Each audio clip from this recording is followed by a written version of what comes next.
Today we are going to discuss about the India's growth strategy during the period of 1950 to 1990. First, let us discuss about the characteristic features. India adopted the mixed economy and the 5-year plans as the overall growth model or the overall strategy of the growth.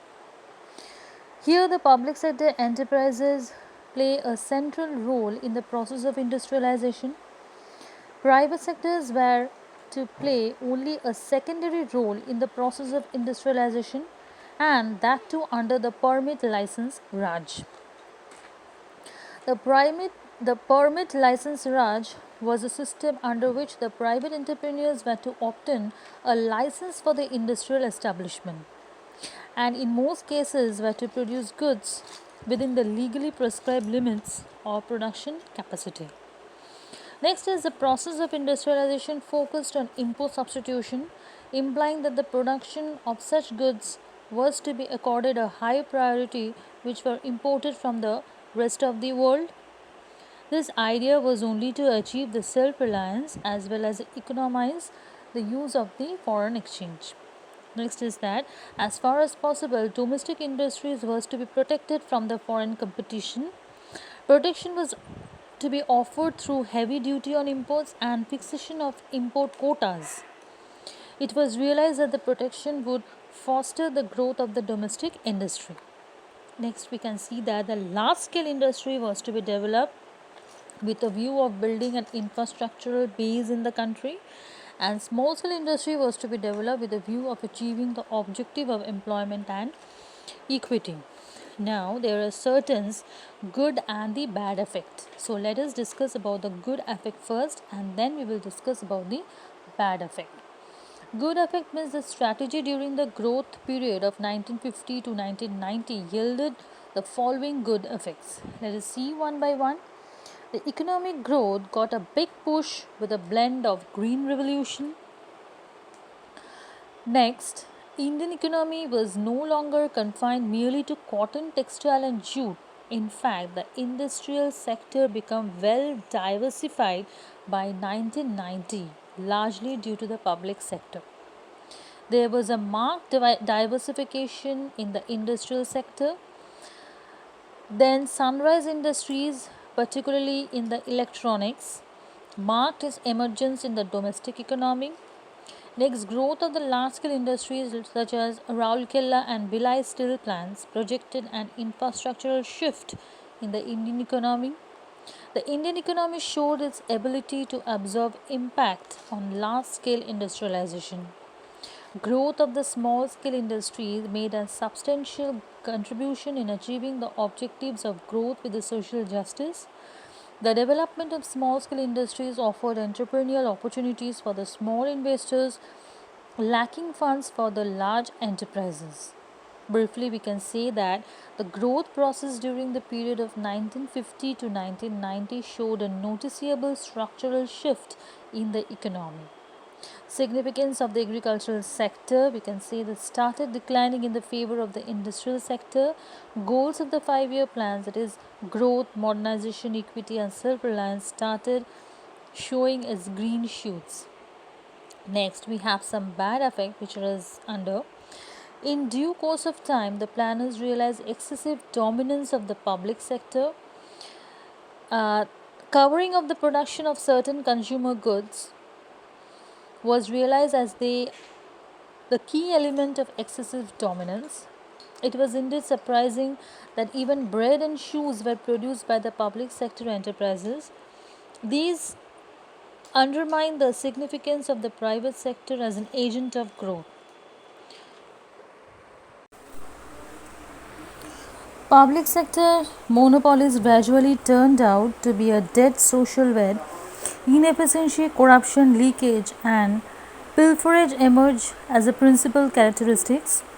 By incurring a huge losses, public sector enterprises lead to inefficient use of scarce natural resources.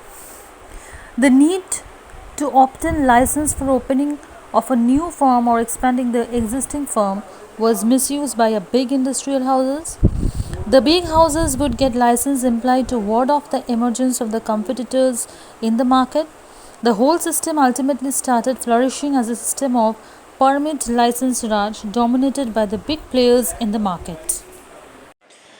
Next, we can see that the protection of the domestic industry stimulated its growth, but it failed to achieve international standard of product quality.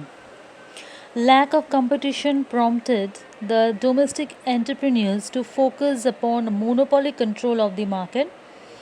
Growth through the competition and diversification was conveniently avoided. Next, we can see that the saving foreign exchange through import substitution proved to be an inefficient policy instrument. Our foreign exchange reserves started shrinking, and by the end of 1990, these stocks sank to the bottom. So much so that we had to pledge our gold reserve with the World Bank to salvage our borrowings. Now, let us see the evaluation of the strategy of the growth. There are certain observations presented as an evaluation of the strategy of the growth. Let us see. As a result of the strategy of the growth under the 5-year plans, Indian economy was able to break the barrier of the economic stagnation. India has become self-sufficient in the food grain production. Next, we can see land reforms and HYV technology turned Indian agriculture from a stagnant and backward sector into a vibrant and growing sector of the economy. The industrial sector was diversified, infrastructural development became perceptible reality. A structural shift in terms of the relative contribution of agriculture and industrial sector to GDP also became perceptible. But paradoxically, even as an industrial sector grew and the contribution of the agricultural sector to GDP declined, almost 65% of the population continued to be employed in the agricultural sector till 1990.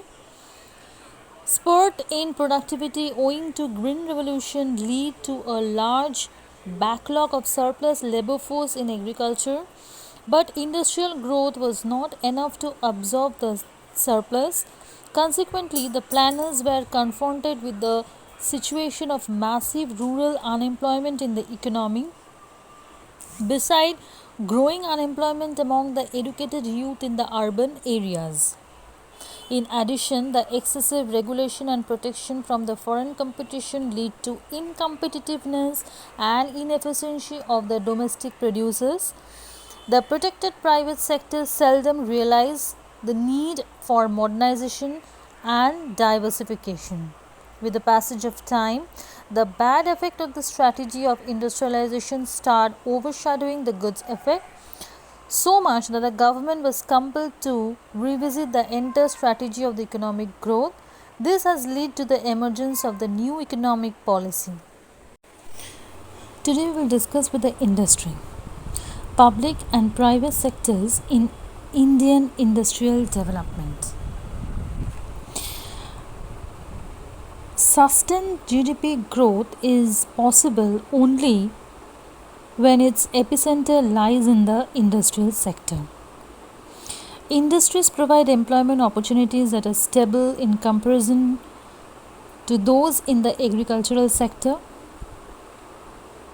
It was also recognized by the planners that the industrial development needed a strong infrastructural base requiring a massive investment which could be realized only through a direct significant participation of the public sector. First, let us know what is the meaning of this word public sector. Public sector refers to those business enterprises which are controlled and run by the government, and private sectors refers to those business enterprises which are controlled and run by the private individuals.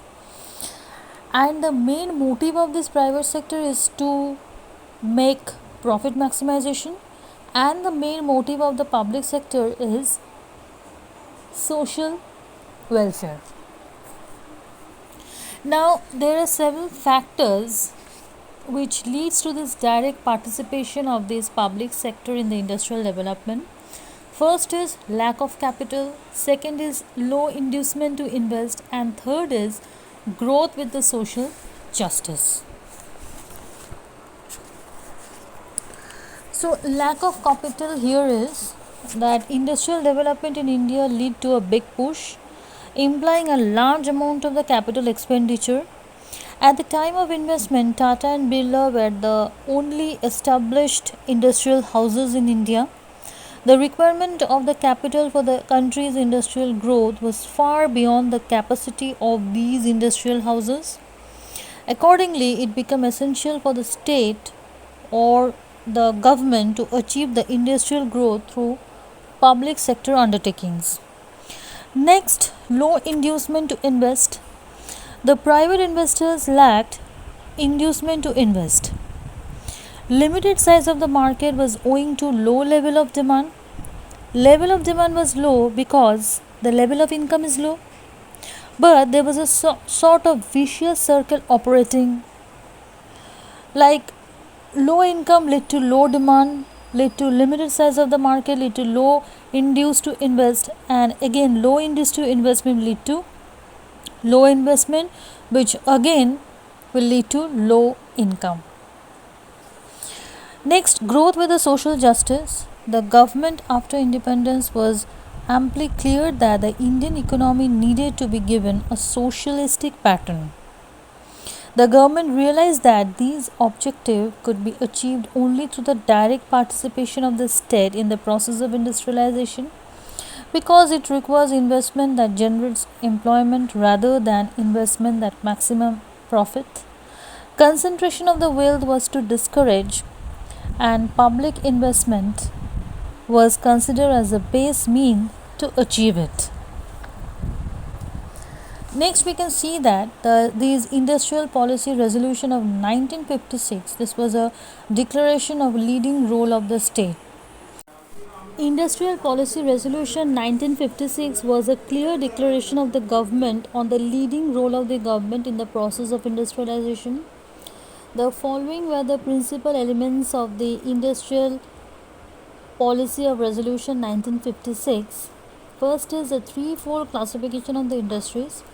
The industries is classified into three categories. First is that those which would be established and developed exclusively by the public sector enterprises, and these would include the atomic energy, defense and railways. And second is those which could be established both by the public and the private sector enterprises, and these categories are including the fertilizer industry, mining industries, and other industries other than these two categories. All these were left to the private sectors. Next is the industrial licensing. The basic idea of the industrial licensing policy was to encourage the industry in the backward region of the country. This was to promote regional equality. A license was needed not only to establish a new enterprises but also for the expanding the production capacity of the existing ones. This was to regulate the allocation of resources to different users. Next is the industrial concession. The private enterprises were offered many types of industrial concession for establishing industries in the backward region of the country. This concession include the tax holiday, that is freedom from the payment of tax, subsidized power supply. Like the policy of the industrial licensing, the industrial concession were expected also to promote the regional equality. Next, we discuss about the small scale industry. The two major dimensions of the process of industrialization. First is the growth of the large scale industries like iron and steel, transport and communication, and also the growth of these small scale industries to generate opportunities of employment and promote equity. Now, first, let us understand the definition of the small scale industry. A small scale industry is generally defined as a unit having fixed investment less than rupees 10 crore with a turnover of rupees less than 50 crore. Earlier it was defined as one whose investment did not exceed to rupees 1 crore. At the beginning of 1951, it was defined as one whose investment did not exceed rupees 5 lakh. Now, what are the role and significance of the small scale industries? First, it underlined the significance of the small scale industry in terms of the three principal characteristics which are as under. First is the small scale industry is labor intensive. and therefore employment friendly. Small scale industry is generally considered to be labor intensive, while large scale industry is capital intensive. To produce a given output, small scale industry is expected to use more of labor than of capital. A large scale industry, on the other hand, uses more of capital than of labor. We inherited an economy from the British which was capital deficient economy and a labor surplus economy. Labor surplus economy means whether excess labor, and capital deficient economy is an economy with less capital. Next is small scale industry shows locational flexibility and is therefore equality oriented.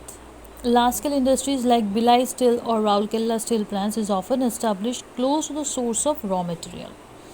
This is because the raw material required of a large scale industry is very huge. Its transportation from the distinct place leads to a high cost of transportation, whereas the small scale industry shows locational flexibility.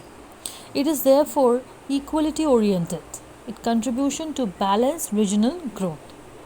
Next is small scale industry needs small scale investment and is therefore equity oriented. Small scale industry needs much smaller investment compared to large scale industry. Accordingly, it does not lead to concentration of economic power, rather, it promotes equality across the different sections of the society. Equity is further promoted because of greater employment per unit of investment in small scale industry compared to a large scale industry. Now, let us discuss about the initiative that is taken by the government to promote the small scale industry. Development of the small scale industry require government support as these industry cannot compete with big industrial houses. As a result, production of a number of goods was reserved for the small scale industries based on the capability of these small scale industries to manufacture those goods. These are also given benefits of the lower excise duty and lower interest rate on the bank loans.